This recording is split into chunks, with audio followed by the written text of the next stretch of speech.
Everybody has a story, and every story needs to be heard. On this podcast, we are talking with each member of the General Conference Leadership Council. I'm your host, Alyssa Truman, and this is A&N Profiles.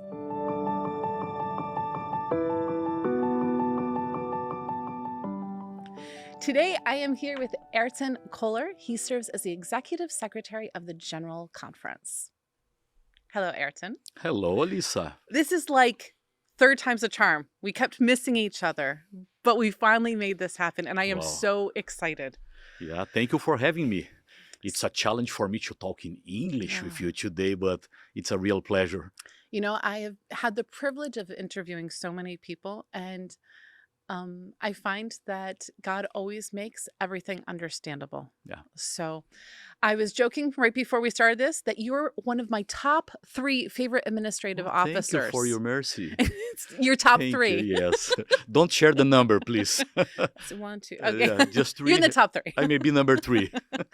I've had the pleasure of being able to get to know you a little bit over the last couple of years. One of my favorite memories with you was watching you interact with all of our young summer interns and inspiring them to work for the church. And I recognized there, as you were telling little bits of your story, that there was so much that many of us don't know about you.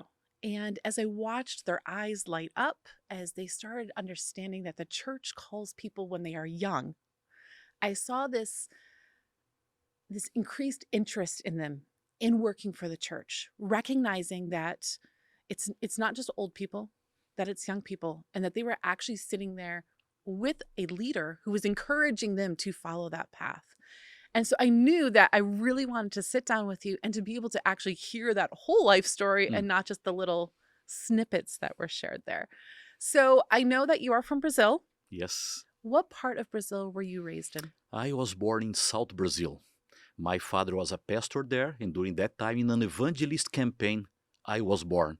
Because at that time, my father was an evangelist director in a local conference. He was sent to a city to plant a new church there, and the entire family moved with him. I had just one brother at that time, and I was born there. I don't have any relatives in that city.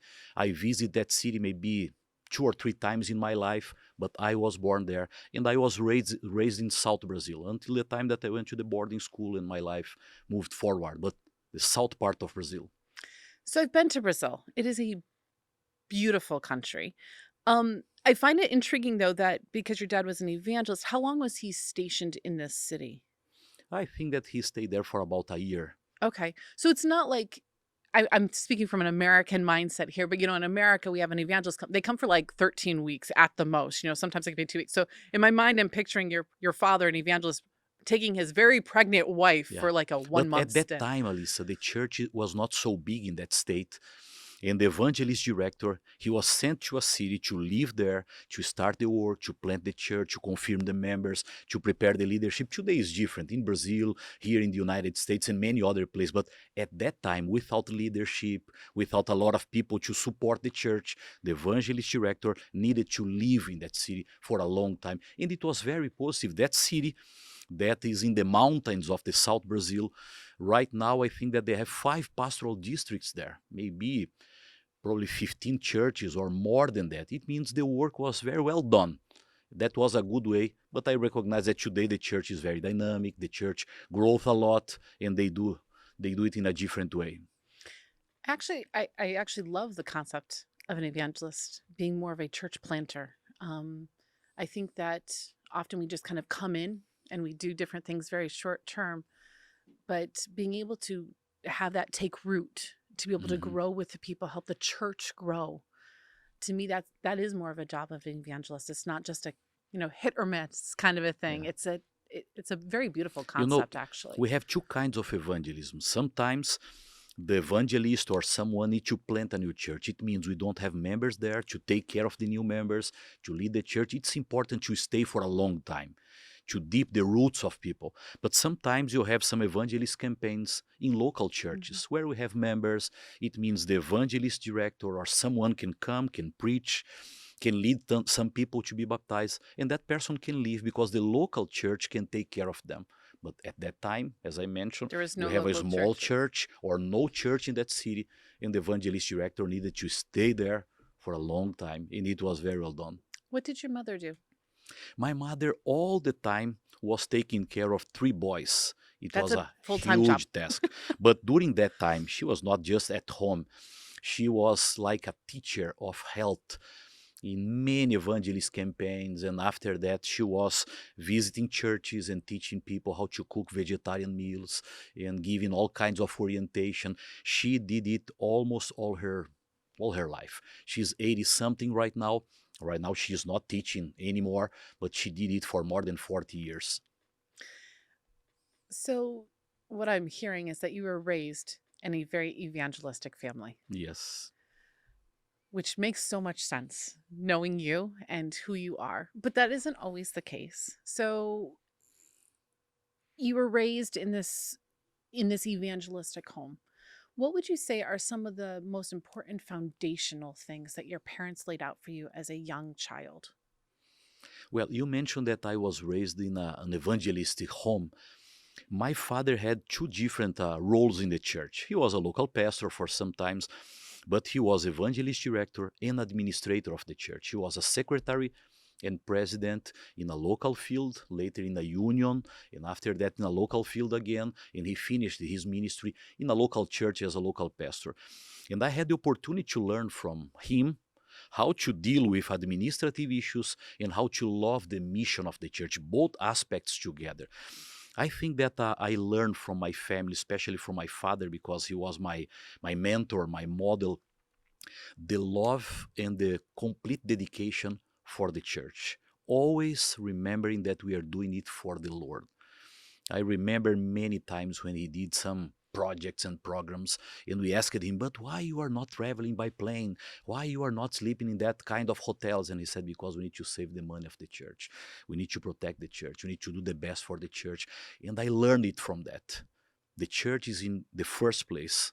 We are in the second place, always doing our best for the cause. The cause is bigger than us, and always thinking that behind that cause we have our Lord. We are not working for human leaders. I was a leader sometimes, and the people are not working for me. I'm not working for Pastor Wilson or any other leaders. We are doing the best. We are under the leadership of some people, but we are serving the Lord. It means we need to give our best dedication, our best efforts, our best energies, our best creativity, and everything because we are giving it to the Lord. Talking about the work, the ministry, this legacy was very meaningful for me. Were there practical ways? I mean, you mentioned the fact that they never they used money very wisely. Yeah. They were good stewards of the money. Were there other practical ways that you think that your parents showed you that mission is the heart of who you are? You know, one aspect that's not totally related to mission, but it impacted the mission, is that in my house, usually my father, my mother, it was a custom, a habit in our family. We always had a positive vision of the church.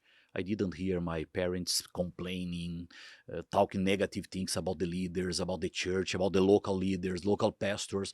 We grew up loving the church, and I think that it impacted my commitment to mission, because if you believe in something, you give your life for what you believe. If you don't believe, you are there just for a job, for a position, for money, for salary, for something, you don't dedicate your life for that. I think this kind of positive vision creates some kind of commitment in my life, and I can see it reflected in my personal commitment to the mission.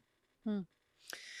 Now, as you were growing up, were you able to attend Adventist education, or Yes. you the whole through the whole school years? Let me share something with you from my childhood Yeah. that was very important.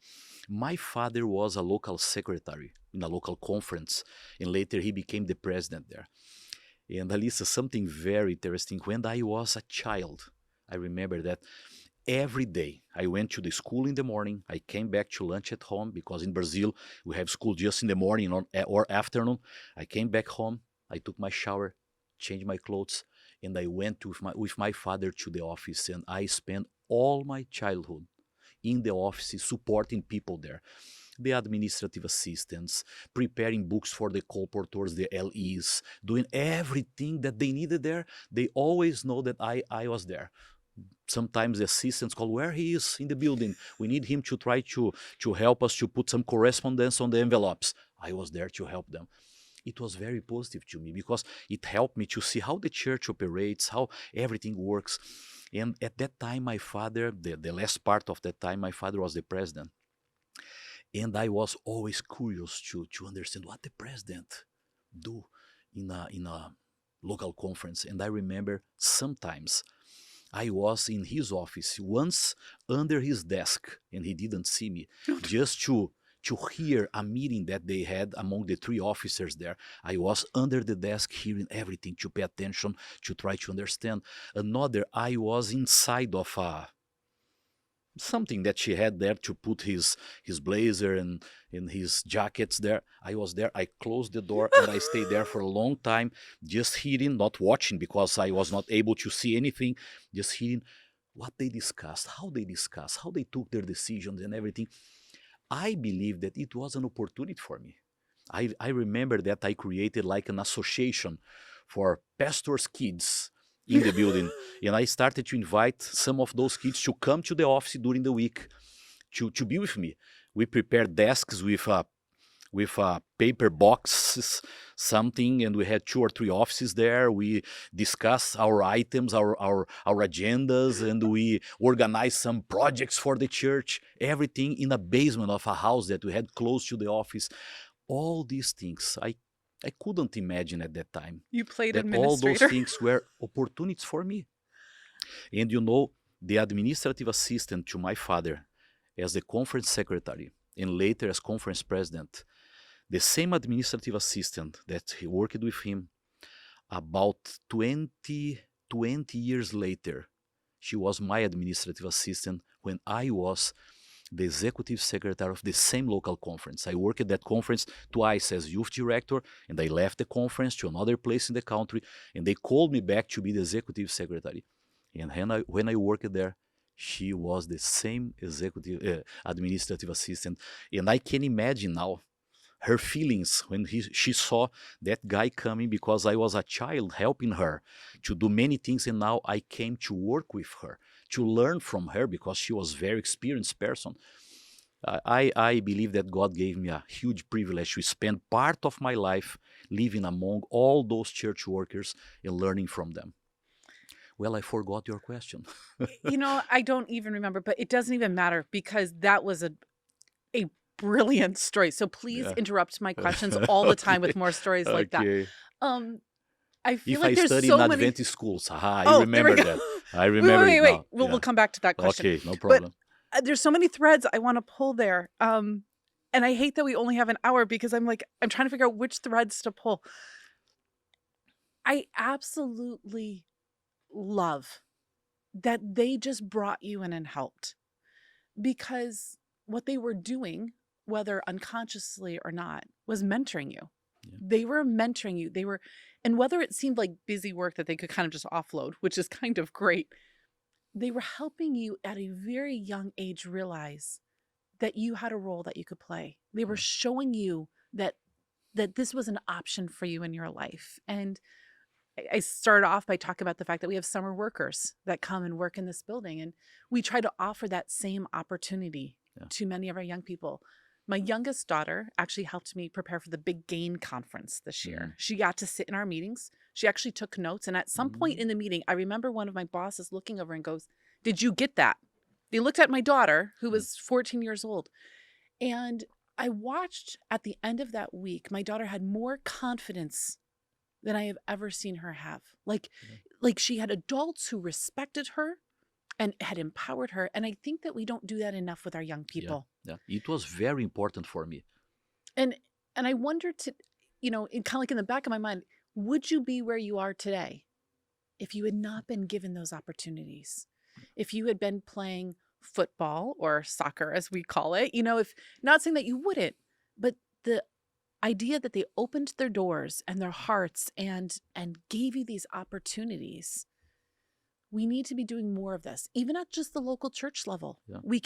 Women's ministries leaders should be, helping young women to be able to help play a part in this. Yeah. If you're the stewardship person or if you're the AV, how do we involve our young people more? and empower them. I recognize, Alyssa, that I had this opportunity because my father was the president or the secretary, and I was there because he was there. But as a denomination, an organization, we need to think in ways to have intern people serving us. People from the church, we don't have space for many, but maybe 2, 3, or 4 during the summertime, they can come, they can help us, we can spend some money on that. But we are not just paying people to help us on something, we are preparing them to serve the church. I had Amen. this opportunity. I worked in South American Division for almost 20 years, 19 years as youth director and president. And I tried to do the same with my son. He grew up in the building. He knew every place in the building. He traveled with me for many different trips, sometimes just with me. He came, I remember one of our trips to Amazon. We stayed there for a week. We traveled by small plane. We traveled by boat. We traveled by car on the Transamazonica. That's a huge highway in the middle of the jungle there. He was there with me. And now he's a pastor because he had that opportunity to be close to the church, to see things, to be inspired, to learn. And I believe that all these opportunities shaped us to serve the Lord. If I didn't have those opportunities, I don't know God's plans, Mhm. but if I didn't have those opportunities, I think that I will not be prepared to do many things that I did. I remember, Alyssa, I'm responding what you didn't ask me, but let us talk on that. I remember my second pastoral district in São Paulo. After I started in the first one, I graduated in theology, and I was called to be a local pastor, a single guy as a local pastor. It was a challenge for the local church. We need a pastor with wife to advise us, to visit us, but they sent me to that pastoral district. I stayed there for 2 years. And after 2 years, they moved me to another pastoral district, and I was single because I had almost 5 years dating my wife before we were able to to be married to be To married get married. to get married, yes.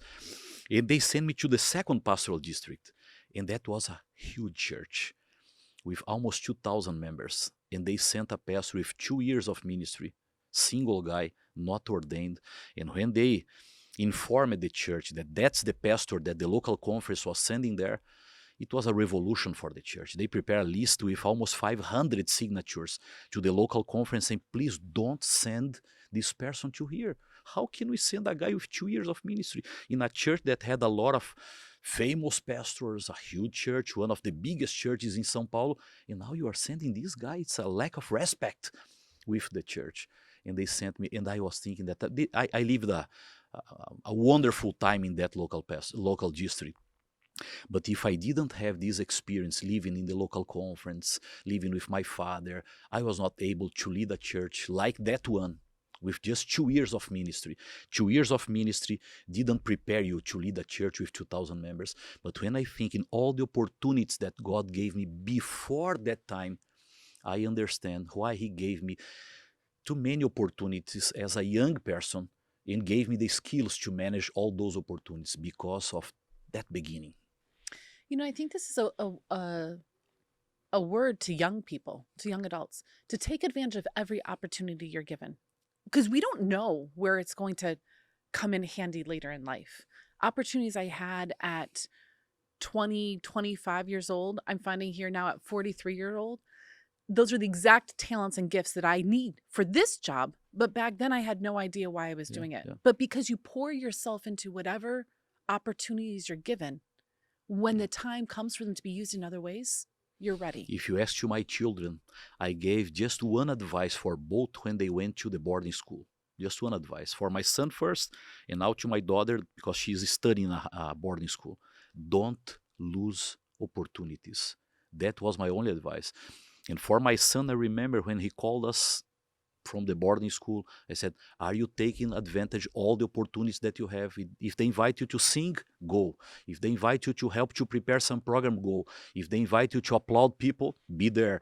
Don't lose opportunities, because these opportunities now will prepare you for something that you don't know. If you lose it now, maybe you'll not be prepared for something that God is opening for you, but take advantage of all the opportunities. It was important for me. I did many things during my childhood, my young time, that I was very afraid, sometimes upset. I didn't like. But now I understand that all those things were school for my life. I have to ask, when was the first time you preached a sermon? Ooh, it was another tragedy. All right, I'm here for this uh, story. you know, uh, I was invited to preach my first sermon when I was a pathfinder.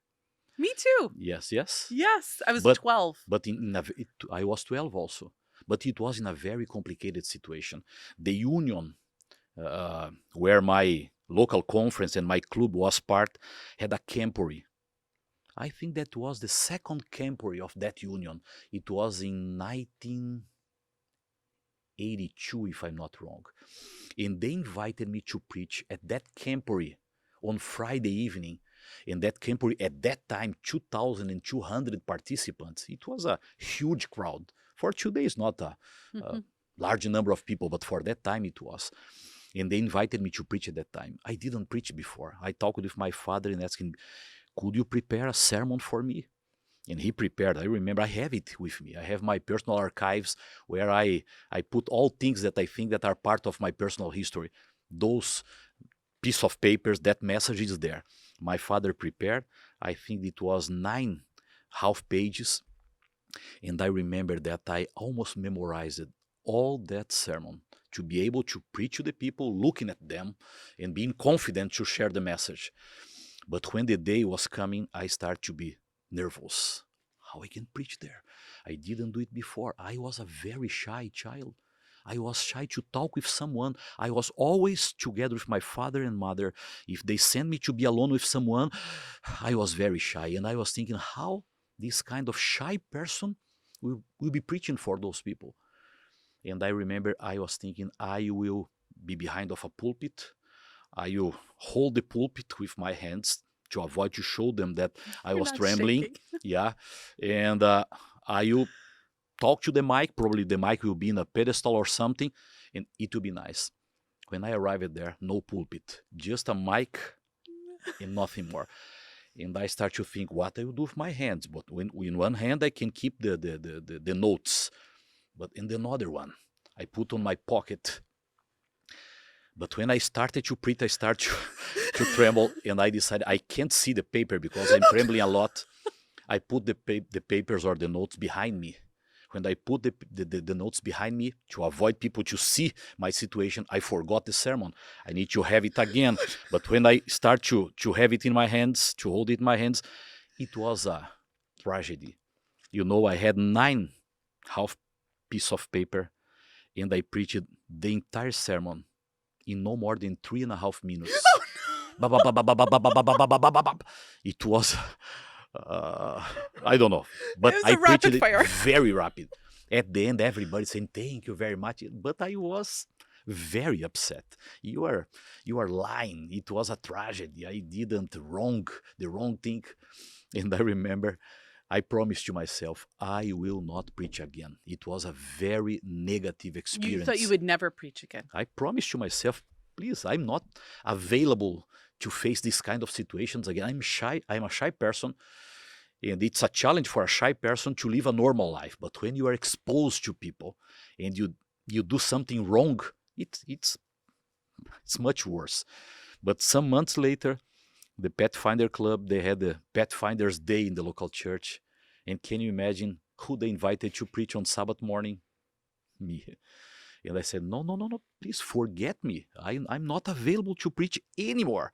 But I remember Pathfinder's directors, a lady, she insisted and she insisted. And I decided to accept it. And it was another tragedy. I remember on Sabbath morning, I preached all the sermon looking at my school director. He was seated there. I didn't see any other person in the church, about 300 people. I didn't see any other person, just my school director. That guy looked down and looked up, looked down and looked up, and I was just looking at him all the time. In my preparation, I was thinking, well, 3.5 minutes for Sabbath morning, it will be too short. I need to put something. Now I will manage this sermon by myself. And I remember that I Manage. added one entire chapter of the Bible there to read with people. because I mentioned David's history, David's story, and I invited people to open their Bibles and read with me the entire chapter about that piece of David's life. At the end, my sermon was almost 6 minutes on Sabbath morning. For me, a tragedy. For the members, it was a blessing. A short message. They was invited you every they week. was ready to go back home, and probably they was planning to invite me other Sabbaths to preach there. But when I went to the door to shaking hands of people, that was the habit of that church. I remember that I was too shy, that I was not able to be in touch with people in a correct way. I remember a discipline director of my school. She came to say me something, and she came to give me some kisses because it's normal in Brazil. And I remember that I was too nervous that I kissed her mouth at the door of the church because I was not able to go to any. You can imagine all the tragedies, but I believe that God was merciful with me and gave me opportunity to learn that I need to depend on him, because by myself will be tragedy after tragedy. But he helped me. The third one was better than It kept I getting a little can't bit tell the better. story for you, but I know your sermons have gotten longer than 3.5 yeah, minutes now. I need to go back to that time. Actually, funny. My first sermon, I remember after I finished it, my mom, I think it was my mom, somebody in my family, let me know that I spoke way too fast. Mm. So after that, I started going up with like an outline, and I would always have in big letters with Sharpie, speak slower. Like, so the most important part of my whole thing was just the word speak slower. And it took me quite a bit of time to be able to find out that I can go a little bit slower. I don't need to rush through it. It's that nervous energy, because I was a very shy person too. Yeah. I was much more introverted, and it's pulling you out of your shell, and it's scary. And even with a pulpit that you can hang on to, How do shy people can start can be talking today here? Just by God's grace. It is definitely by just God's by God's grace. grace. So I love this. I feel like there's so many little tangents we could keep going down, but that's okay. We're going to go back to Adventist education somewhat here. Did you always know you wanted to be a pastor? Yes, since the beginning. So from that first sermon that you preached? No, before that. I remember when I was a child, maybe 5 or 6 years old, sometimes people asking me what you are planning to be when you are a young person. Always. Sometimes I mentioned that you'll be a doctor, but it was for a short time. Today I can't go to a hospital. Yeah, I'm working on that. But always I responded, I would like to be a pastor. I remember in a house that we lived in Brazil, we didn't have a place to park our car. And my father paid for a garage almost a block far from our home. And many times he parked the car there and he came walking, and I was running to meet him, to get his briefcase and to put his blazer, his jacket. And I came using that. That was the way that I had as a young person, a child, to say, I would like to be like you. And I would like to be like you means I would like to be a pastor. And I always responded, I would like to be a pastor. It came with me since my childhood. I don't remember the time when I took that decision. It came with me. So where did you go to college? I didn't know this was going to be a hard question. No. Well, repeat the question, please. Where did you go to college or university? Yes, okay. I studied theology. I went to college in Brazil. Which one? At that time, that one was called IAE. Today is UNASP, the oldest campus that they have in São Paulo, in the capital. I studied theology there. At that time, the name was IAE, Instituto Adventista de Ensino. And later, the theology program was moved to the new campus that they inaugurated in the countryside of the state. But I studied there. My degree was granted there. Okay. And there I met my wife also. And what is your wife's name? Adrian. I love your wife, by the way. I also. I'm a big fan of I hers. love also. That's really good to know. Uh, That's probably more important than me loving your yes, wife. yes, of So course. you met her there, but now it sounds like Yes, you guys dated for quite a while before yeah. you got We married. started to date at my second year of theology, and she was in her first year studying to be a nurse, and we needed to date all the time of she was studying. I was graduated, and her father said she needs to be graduated before she will take any decision to get married, and I would like to have her at home living with us at least half year, because we know that she got married and she will not back home. It means she needs to be graduated, come back to live with us for some time. And I was very obedient, and I wait and wait and wait and wait. The major blessing is that when I was graduated, I was called to be a pastor just around the institution. And I had the opportunity to visit her every day in the boarding school where she was a student, because my pastoral district was beside the institution. It means I was there. The second pastoral district, it was in front of the institution, the university. And during all that time, I was single, but she was with me every Sabbath in the local church. People, they understood that I will not marry, but I had someone with me that was friend of them, could help them, was very involved in my ministry also. Did she always know she wanted to marry a pastor? No, she had very different plans. God changed totally her plans for the future when she decided to got married to a pastor. All right, so I have to ask, how Mm. did you know Adrian was the one? You don't know exactly by one moment, but my day by day living with her give me this confidence. And the two main reasons help me to understand it. First one, she is a person very committed to the Lord. Mhm. You can't see the beginning of any day without seeing her reading her Bible, the Sabbath school lesson, the spirit of prophecy, praying for our children, praying for me. The days that when I have a huge challenge, I know that she's praying at home. And many times she sent me a message saying, I'm praying for you, be brave, God will help you. Because this kind of a spiritual commitment, it was very precious for me, because I don't have a model for pastor's wife. What I expected from someone, that person was committed to the Lord. Because if that person was committed to the Lord, she will be a blessing in my ministry, will be a blessing for everybody. That was the first one. The second aspect is that she is a good partner. And I liked that. Every appointment that I had, she was available to be with me, to be there. If we went to a camp meeting, she was there. A local program, she was there. If I decided to visit someone, she was available to be there. And I saw we'll be able to build a ministry together.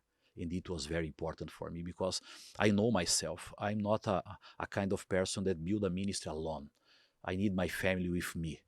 My mother worked with my father. It was the model for me. I would like to have someone, a different person than my mother, but someone that can be with me as a partner, dreaming with me, working with me. And I always mention to her, you have your profession and I will support you. You are prepared for that. And she worked in some hospitals. But I would like to have some kind of commitment between us. The ministry will be our priority. It not means that you can't work in any job. No, but the ministry will be our priority. If we need to move to a different place, the ministry will be our priority. If we need to take any kind of complex decision, the ministry will be our priority. And she was ready to do that at That's a that time, and she's doing it until now. and that's a big commitment. Um, and that shows a certain love for the church and its mission. I mean, you would think it should be an easy commitment. Mm. You know, for Christians, this should actually be a very easy commitment. But it's not always easy, because uprooting your family or doing this and that, especially I think for mothers, sometimes we recognize what this can do to our families. And, you know, we're very cognizant of these things. And at some point, we have to put our faith and our trust that if God has called us, that he will fulfill and he will take care of all the things. It doesn't mean it will be easy. And I'm sure many of your moves have not been Mm. easy. And I'm sure she's watched you struggle and she's watched her children struggle. Um, but the fact that she feels very deeply in her heart that same sense of calling allows her to be a stabilizing force for the Yeah. whole family. And you mentioned the right thing, the sense of calling. Ministry was not part of her plans for life. But when we started to date, we started to talk about our future, our ministry, our marriage, she was called. She felt that she was called for ministry. And the same commitment that I have now, she has also, according to her gifts, but she has the same commitment to this ministry. And I think that, like I was called, she was called too. And she accepted that call. And that's a beautiful thing. It's very hard to be living your calling if your spouse doesn't also understand and feel that same call. And I think that seems to be a recurring thing that I hear when I talk with a lot of the people who I'm interviewing is that we all understand it's a call for a family. One person may be serving in a position, Yeah. but the whole family has been Yeah. called. So you finally get married. Yes. We have wedding bells. Are you at your big church at this time? Yes. Yes. Okay. I was pastor there. I remember they rented a bus, one or two buses, to go to Rio de Janeiro, where I got married with my wife. And it was nice because at that time, after 1.5 years, I think that I worked alone there, uh, we were a family. The same local church that prepared a list with almost 500 names saying, don't send this pastor. At the end, we had a marvelous time there, an outstanding time working there. I remember probably, and I think in my ministry in general, that was the best time in my life and in my ministry, exactly in that place. And when I had my wedding ceremony, they went there, a lot of them. After 2 weeks, when we came back from the honeymoon, they prepared reception for us. They did a lot of things. It was amazing because the local church, they were part of our family. They were part of all those plans that we had. And they expected that marriage because I went there alone, single, and they expected at some time their pastor will be married. And finally it happened and they gave us all the support. So you start off your married life in this big church that supports you, which is a Yes. beautiful thing there. Where do you go after that church? I was called to be youth director in that local conference where my father was evangelist director, secretary, and president. I started my ministry in São Paulo, that is at the center of the country. And after a little bit less than 5 years, just after my ordination, they called me to be youth director there. And I stayed there for 4 years. Was youth always your passion? Like some people, you just know they're youth pastors. You know, if you see them in seminary, you know they're going to be youth pastors. And there's some people who like they're the theologians. And then you have people who they're more of like the administrative type. You can see everyone has their gifts when it comes to Yeah. pastoral ministry. Was youth your passion? Youth was my passion, but I didn't see me as someone gifted to work with young people. I didn't expect this kind of work for my life because I was always someone very committed to the work, but very serious. I was not that one to smile with people, to do funny things. I was always serious, focused on my work, dedicating my life to that. And I saw youth directors as very informal people. Their sermons, they preached with a lot of dynamism, telling stories, people crying. And I didn't see myself doing that. Sabbath evenings, they had a lot of recreation for people, different. I didn't like to do that. When they called me, I said, are you sure that you are calling me to do it? Yes. Well, if I have in my life the principle to get all the opportunities and take advantage of that, let me go. If God decides to change my life to any other way, I will accept it. But let me try. And later, I became youth director there. After that, in a union, and after that, in a division. I could imagine that will happen. What do you think were the greatest challenges that you saw at that conference and union level? um, that you tried to address when you were the youth director? Well, during my time as youth director, I tried first to be close to the young people. I like it to be among them, to talk with them, to respond their questions. Second, I used the major part of my time to visit local churches. And I remember my wife did it with me many times. We visit a church in the morning and in the afternoon, no special program, just a meeting with young people the entire afternoon.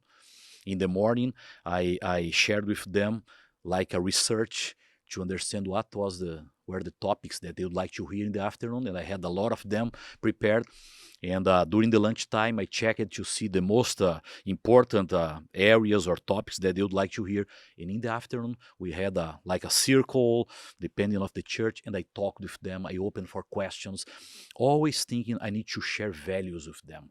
I need to guide them to the Bible. I need to help them to understand that they can be normal people in this world, but at the same time committed to the Lord. The spiritual life is something nice, good.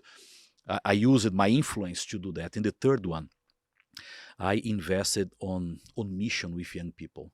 I remember many programs and projects that I had, always creating different ways to involve them with the mission of the church. Because in my mind, if the mission is the priority of the church, this is the priority of any department of the church, because we don't have the church and the departments. The departments are part of the church. If the mission is the priority of the church, this is the priority of every department. And as youth director, I was thinking, well, if this is the priority of the church, I need to find ways to involve young people. I think that these three areas were very important for me during the time that I was working a local conference and in a union level. So I want to talk about the second and third one. The second one, I love what you did there, because what you did was you did not decide what they needed to hear. You actually listened to them and addressed needs and allowed them to talk with you. Mhm. I think so often we have an agenda. We set this agenda and this is what everyone needs to hear. But there's a lot of things that as we grow a little older that we don't necessarily know that younger people are wrestling with. They're wrestling with different things than what we Yeah. wrestled with. Some things are the same. Some things have a different face to them. But we have to understand all of these things so that we can help them fall in love with their Savior Yeah. and fall in love with his church.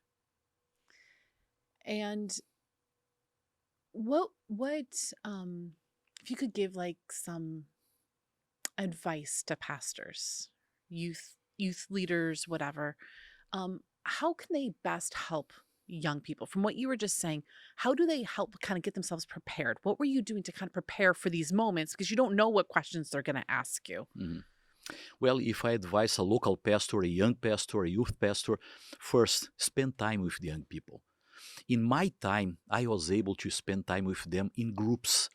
I believe that today they need more personal time, more than in a group. Mm. You can meet with them in a small group, in a special congress, but they need to feel that they are special. Spend time with them, demonstrate or show interest on them. How are your graduation? Are you ready to graduate next year? Mm. How was your dating?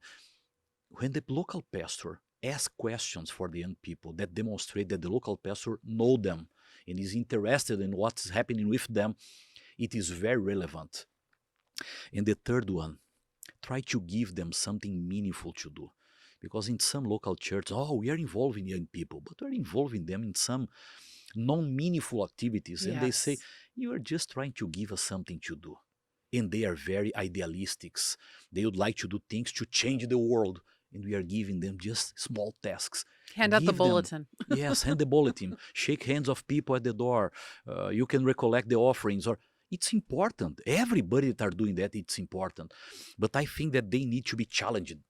And the local pastors, they can find ways to invite some of them to preach in the local church. Maybe to be the one that will pray for the members there. Something that everybody will stop to see them doing that. It means what you do is very relevant to the church.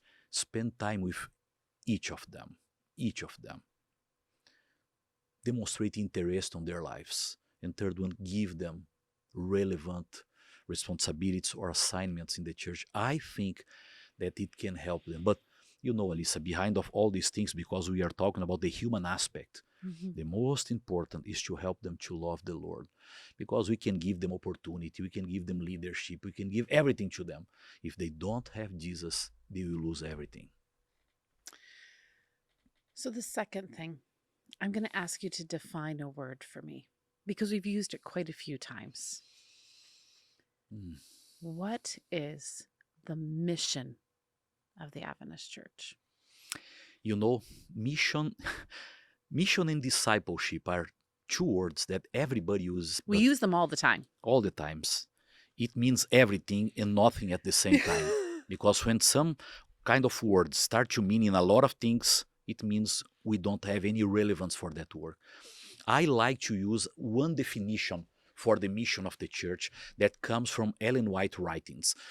Probably 20 something times she uses this kind of expression. For me, mission is to prepare people to the second coming of Jesus. Period. Period. It means prepare people to the second coming of Jesus. It means to take care of people that we have in our church, and through them reach people that are not part of this movement that's preparing people to the second coming of Jesus. Sometimes people think, no, the mission is to share books, the mission is to go to internet, the mission, we have a lot of simple definitions. I have a more comprehensive definition. Mission is to prepare people to the second coming of Jesus. Taking care of our members is part of our mission, because if they are not faithful to the Lord, they will not be able to reach others, or if others come to the church, they will not feel welcome in our church and they will live there. It means taking care of our members as local pastors, local leaders, local members. It's part of our mission, and through them we can reach the world, but always preparing people to the second coming of Jesus.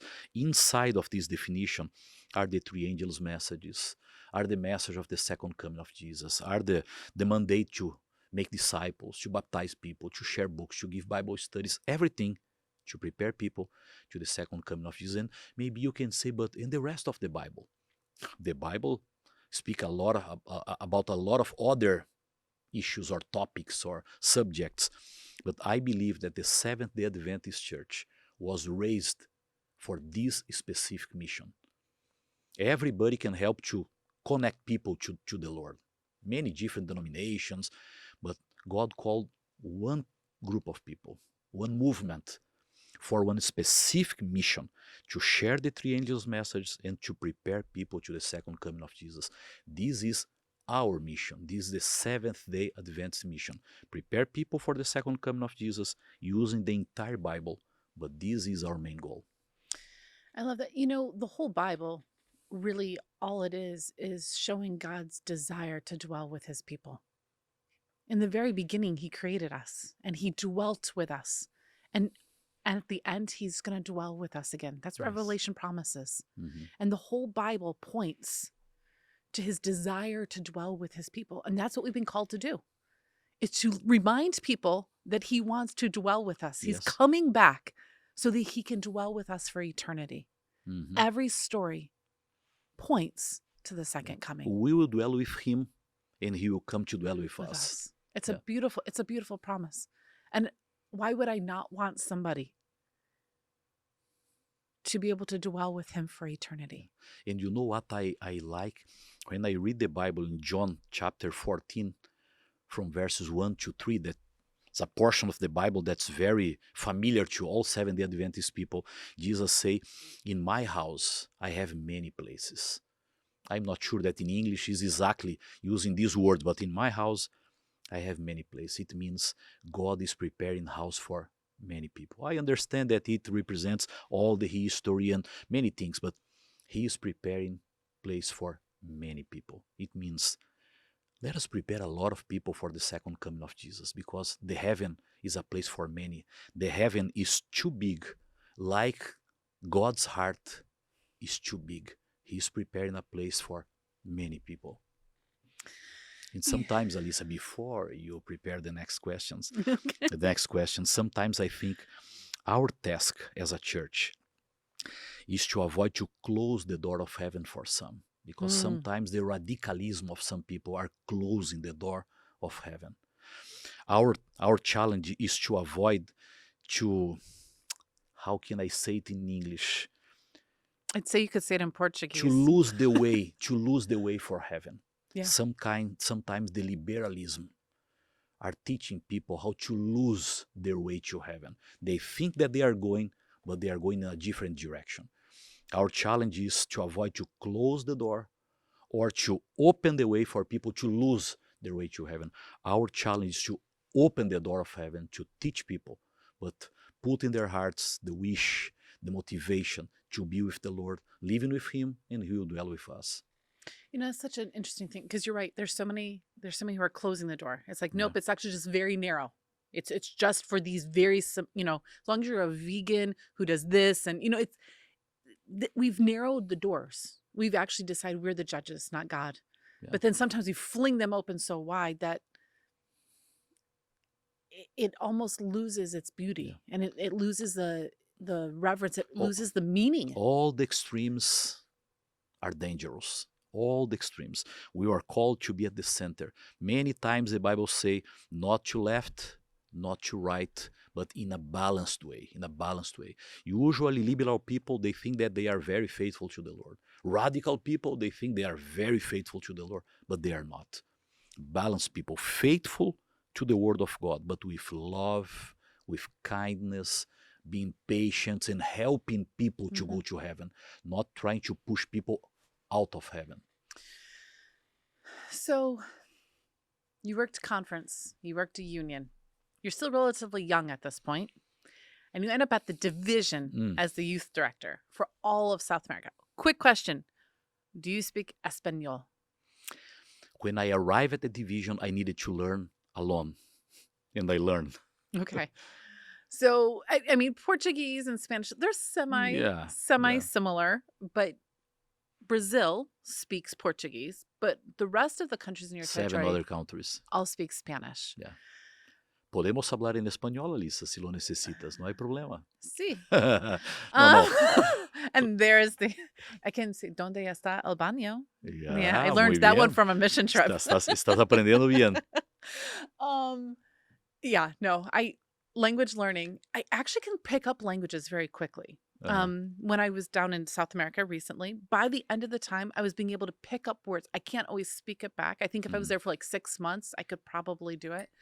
But I've never been able to just put myself in a time, in a place where I could just learn a language. So someday, maybe I will. But right now, this is where God has me, and I just get the privilege of randomly talking to people about their You are languages. very comfortable. I'm suffering a lot, but Yeah, we are okay. We are okay. You're doing wonderful. Thank you very much. So you come to the division. All of a sudden, it becomes very different. You're not in a country that you're very familiar with. Now, the offices are in Brasilia, so you're still in Brazil. But now you're all of a sudden having to understand a Peruvian culture or a Chilean culture, or all these other countries. It's different. It's not Brazil anymore. What are the greatest challenges that you found that you had to work through as you came to a division level rather than just the union? Well, you like to hear stories. Let me do. start with a story. I was youth director, as we talked about, in a local conference in a union.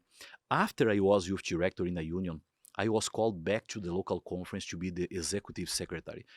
When I went back to the local conference, the same one that I was youth director, someone told me, your times in youth ministries was gone.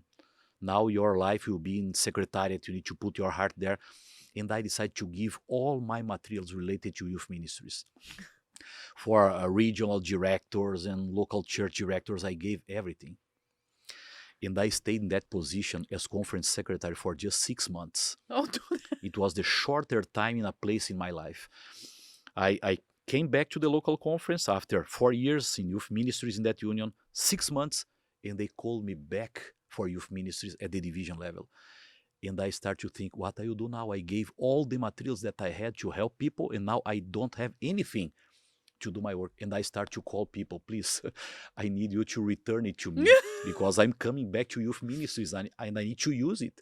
My uniform, my Pathfinder's uniform, I gave for someone because it will be part of our... I'm going to interrupt you real quick. I have a question. Were you in Pathfinders as a kid? Yes, I was. Are you a master guide? Yes. Good job. Just making sure. I'm Thank a you very master guide. much. I Yes. had to make sure I was talking to a fellow master guide at I this was a point. pathfinder during all my childhood. Me too. It was Yes. probably my favorite part of my Yeah. childhood was Because Pathfinders. I have a lot of pictures from that time. Me too. I actually, when I was 13, I asked for the Pathfinder honor book for my birthday gift. No, but it's a little bit radical. It's not for me. I spent all summer with my cousin I working on requested honors. other gifts. But when I went back to the division, I need to restart my work in Everything. youth ministries, everything. It was nice because my first international trip there was to Ecuador. I didn't speak Spanish. I asked to my administrative assistant to prepare everything in a PowerPoint presentation in Spanish. I trained. I tried to memorize some words to preach there. And I can't forget it. I arrived in Ecuador for a camp meeting there with two other division department directors. I had two presentations. I did the first one on Friday morning. And after the presentation, a local pastor came to talk with me. Pastor, I'm a pastor in a church close to the boarding school where the camp meeting was. Could you preach in my church tomorrow morning, on Sabbath morning? My friend, I don't speak Spanish. I just came here with two presentations. It's all that I have. No, pastor, but if they don't understand, you, don't be concerned. The best for them is to see someone from the division in the church. Well, I will not lose this opportunity. I went back to the hotel during Friday evening. At that time, we didn't have Google Translate or DeepL or AI or any other thing. And I was thinking, how can I prepare a message in Spanish now? I started to think in a message that I had in Portuguese. I took a Spanish Bible and a Portuguese Bible. And with a Bible concordance, I look for words in the Portuguese Bible, and I went to the Spanish Bible to find the same word in Spanish, and I start to write my message until 2:30 a.m. preparing. I have this piece of paper also.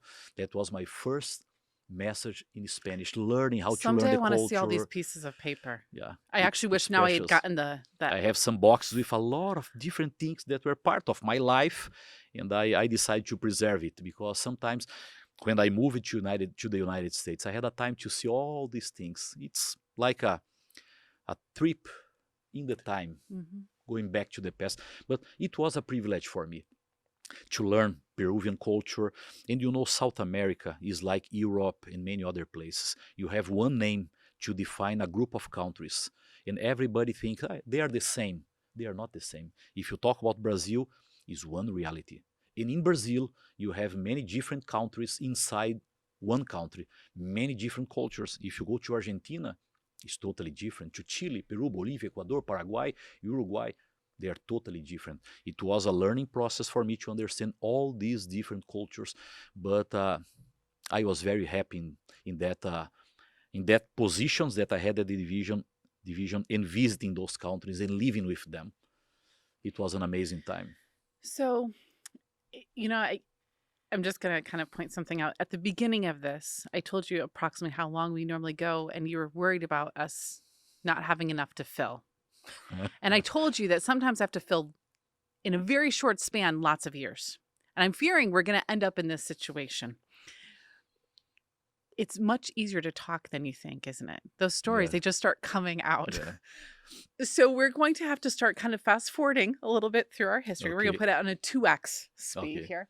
So you served as the youth director for how long at the division? 4 years. 4 years. And then you were called, I believe. I arrived at the division when I was 34. It was something totally unusual. Really a young person to be a youth director. I remember the first meeting that I participated, all very experienced leaders, and a young guy entering the room. I was totally uncomfortable with that situation. But I was glad to see that the church was investing in young people for some relevant positions at that time. The same happened when I became president. Which was 4 years later. 4 years later, 38. So you were 38 years old. Yeah. And you were a division president. Yeah. This is kind of I'm just going to say, it's kind of a big deal. Yeah. And I wasn't president in any other level of the church before. I was not a local conference president or a union president. When they elected me, it was a very risky election for the church. But I understand now that God was behind everything. While you were there, um, I, as you know, I in September of 2023, just in case people are watching this in 2024, they know what September we're talking about. I had the privilege to visit Brazil for the first time, and it was a life transforming trip for me. I actually don't talk about it too often. I'm still 3 months later trying to process. I spent 2 weeks talking to my therapist about my trip to Brazil because there was just so much that I appreciated and loved about the country, about the church. And one of the things that I would say that you're kind of known for is innovation and a focus on media, digital ministries.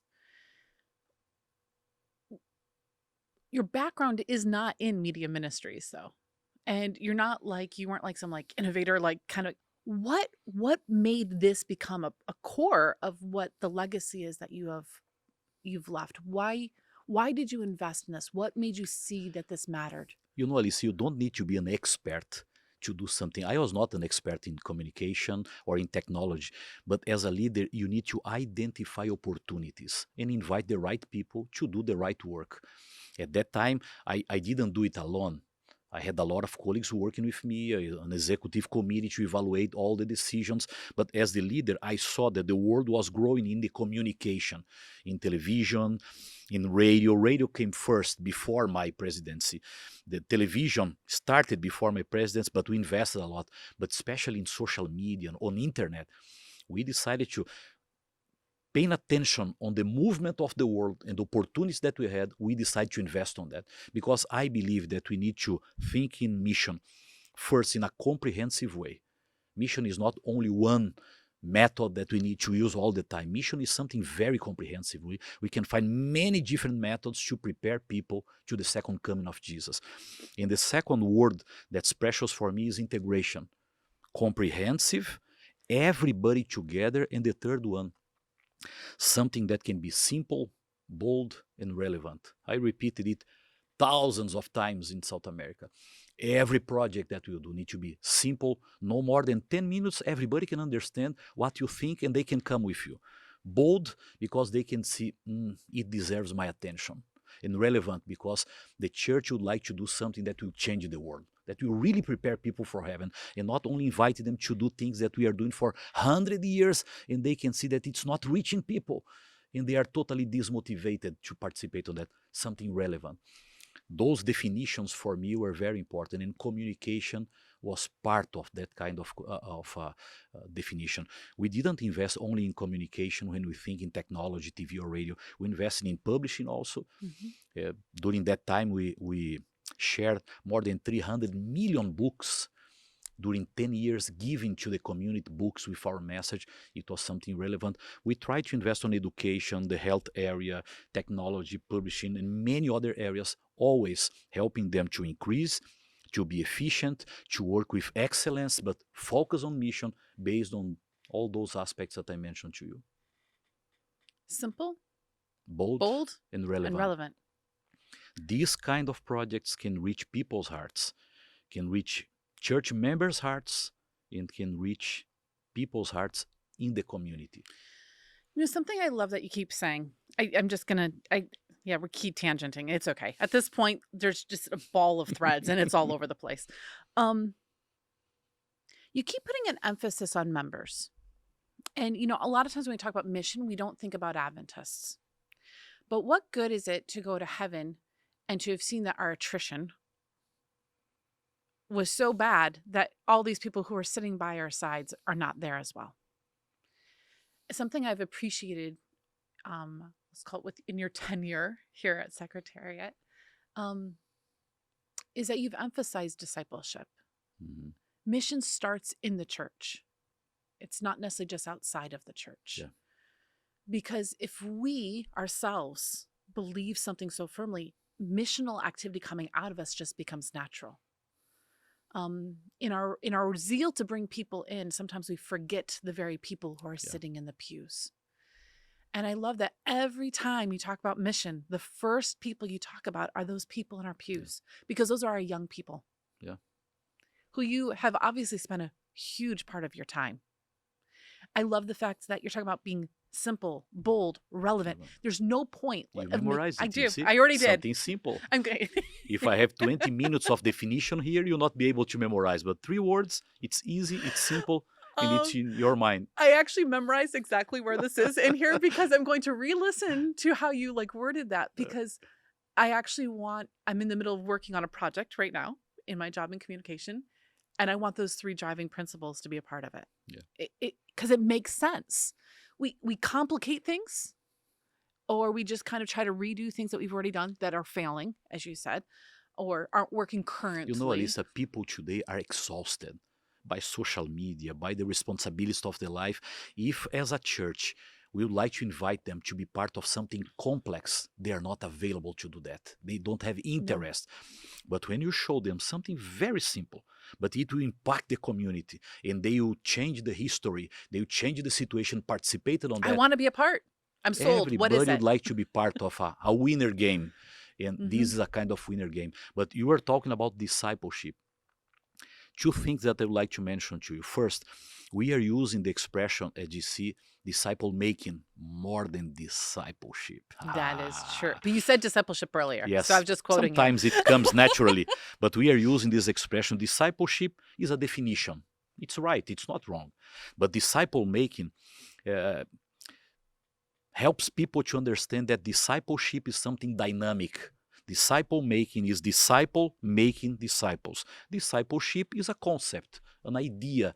And what we are looking for is for people that are able to be part of disciple making process. We are working with other people. And the second concept, I believe more in multiplication than in the growth of the church. The growth, I can have an evangelist campaign, I can add new people, and it's good, it's right, it's not wrong, but we can add people. Multiplication is every member multiplicating themselves or themselves. Yeah, it's right. Every member multiplicating in a new member. It's a personal involvement. This is multiplication. And I believe in disciple making and multiplication regarding to what you mentioned to the local members. You know, I ponder this. If each member, we have roughly 22 million, just spent a year. If churches invested money in helping their members to have a relationship with Christ and to bring one of their friends in, we'd have 44 million.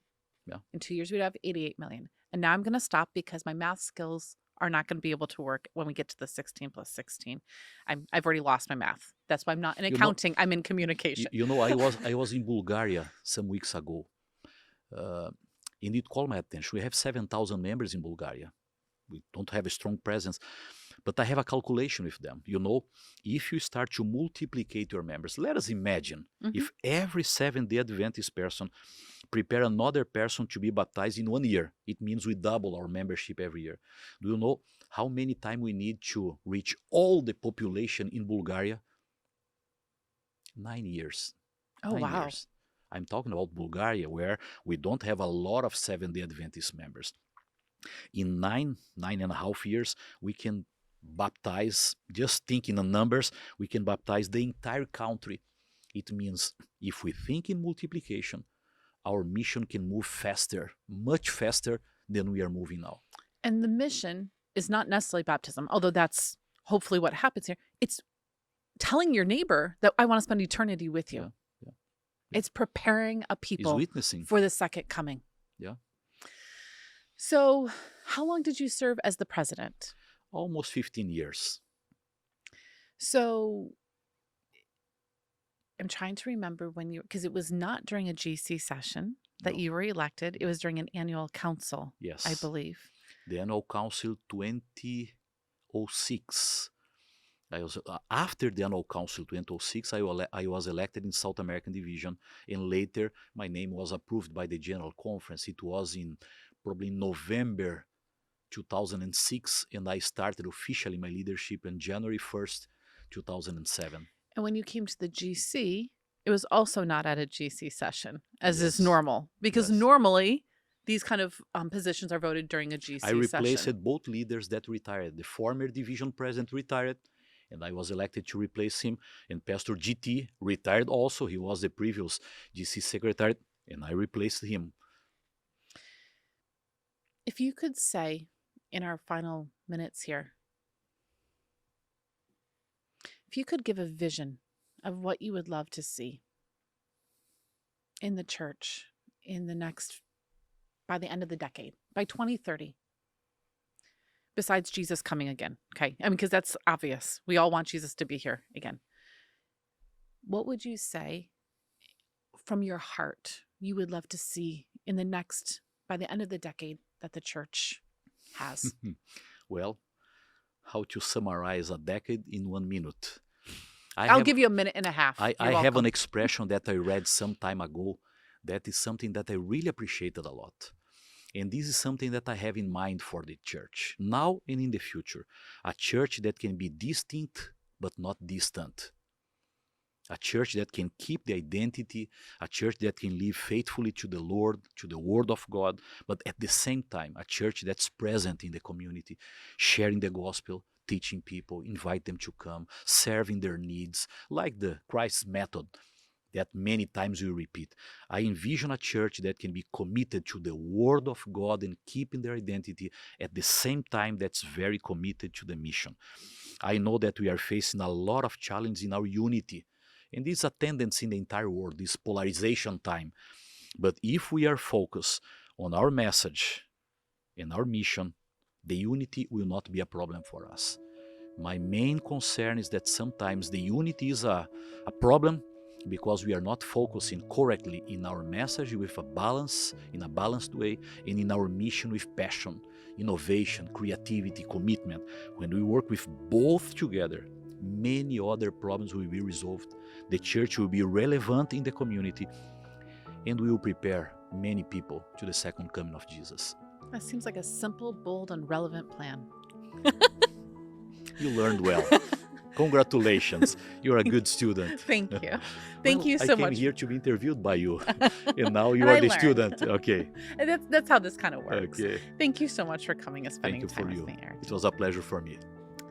We hope you enjoyed this episode of ANN Profiles with my special guest, Erton Köhler. If you haven't already, please take a moment to subscribe to the podcast, YouTube channel, wherever it is you're tuning in today. I don't want you to miss any future episodes. Thank you for spending this time with me, and join me next week as I continue to get to know the life stories of more inspiring people.